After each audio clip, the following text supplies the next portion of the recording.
రామరాజు మా తెలంగాణ టీవీ. వరుస దొంగతనాలతో వరంగల్ ప్రజలకు కంటి మీద కొనుక్కు లేకుండా పోయింది. తాళం వేసి ఉన్న ఇండ్లనే దొంగలు టార్గెట్ చేస్తున్నారు. వరంగల్ నగరంలోని వివేకానంద కాలనీలో తాళం వేసి ఉన్న ఇంటి తాళాలు పగలగొట్టి దొంగతనానికి ప్రయత్నించారు. దొంగలు ఈ నెల 20వ తేదీన శ్రవంతి అనిల్ దంపతులు షిరిడి వెళ్లారు. ఈ రోజు ఉదయం షిరిడి నుండి ఇంటికి వచ్చేసరికి ఇంటి తాళం పగలగొట్టి ఉండటంతో ఒక్కసారిగా అవాక్కయ్యారు. లోనికి వెళ్లి చూడగా ఇంట్లో ఉన్న బంగారం మాత్రం దొంగిలించుకుపోవడంతో ఊపిరి పీల్చుకున్నారు.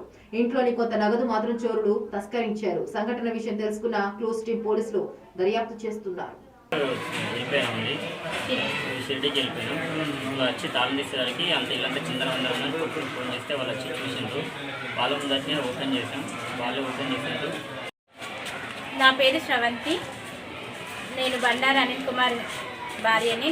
మా ఇంట్లో మేము షిరిడీకి శనివారం రోజు 11:30కి ఇంట్లో నుంచి స్టార్ట్ అయ్యాము. మేము వెళ్ళిన తర్వాత అదే రోజు నైట్ మా అత్తమ్మ బెడ్రూమ్ నుంచి వెళ్ళి బాత్రూమ్ యొక్క డ్రిల్స్ గ్లాసులు తీసి అందులో నుంచి ఆ చిన్న ద్వారంలో నుంచి 2 వ్యక్తులు వచ్చి ఎవరో తెలియని వ్యక్తులు మాస్క్ కట్టుకొని చేతులకు గ్లౌజులు వేసుకొని మరీ అంత పకడ్బందీగా వచ్చి ప్రతి చోటను చదిరారు. కానీ ఎక్కడి నుంచి అయితే ఏమి తీయలేదు.